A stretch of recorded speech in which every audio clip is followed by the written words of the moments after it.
May mga pagkakataon sa airport na akala mo tapos na ang mahirap na bahagi dahil kompleto na ang passport, visa at travel documents mo. Pero minsan, isang maikling tanong lang mula sa immigration officer ang pwedeng magpatigil sa iyo at magpaisip ng ilang segundo. Sa question of the week natin, hello Tots! Tinanong po ako ng immigration officer ng may plano po ba kayong mag-extend ng stay habang nasa abroad? Ano po ba ang tamang sagot dito?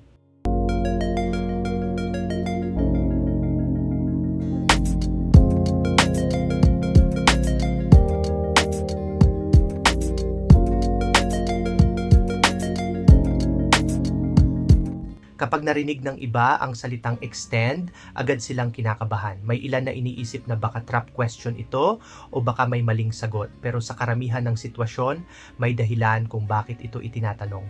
Kapag sinabi ng immigration officer na may plano po ba kayong mag-extend ng stay habang nasa abroad, kadalasan gusto nilang malaman kung malinaw ang travel plans mo at kung may balak kang bumalik as per your travel plans. Part ito ng pag-check kung tugma ang mga detalye ng iyong biyahe.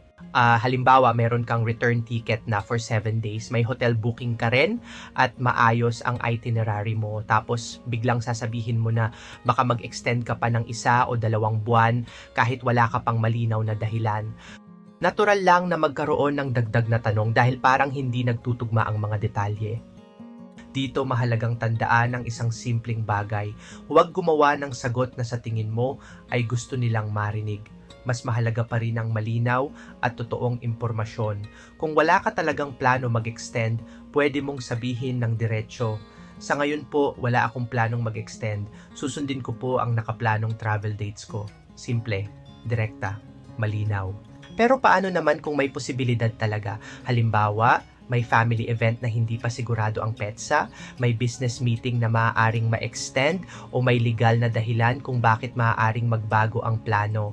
Hindi rin naman agad problema iyon. Ang mahalaga ay maayos ang paliwanag. Pwede mong sabihin na sa ngayon po ito ang confirmed travel plan ko. Kung sakaling magkaroon ng pagbabago, susundin ko po ang legal process ng bansang pupuntahan ko.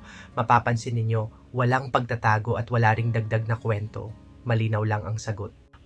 Isa pang bagay na dapat tandaan, ang extension ay hindi simpleng desisyon na pwedeng gawin anumang oras. Sa maraming bansa, may proseso, requirements, at approval bago payagang magtagal ng mas mahaba.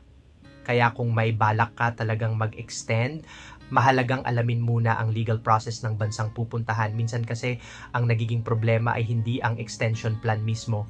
Ang nagiging problema ay kapag hindi tugma ang sinasabi mo sa return ticket, hotel booking o itinerary mo.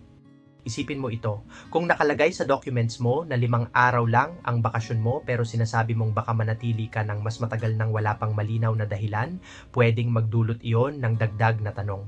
Bago tayo magtapos, balikan natin ang tanong ngayong linggo.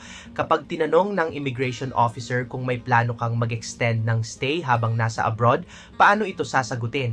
Ang sagot, maging tapat, malinaw at siguraduhing tugma ang sagot mo sa kabuang travel plans mo. Ang pinakamahalagang takeaway, hindi extension ang problema. Ang mahalaga ay malinaw ang intensyon mo at handa kang sumunod sa legal na proseso kung sakaling magkaroon ng pagbabago sa plano.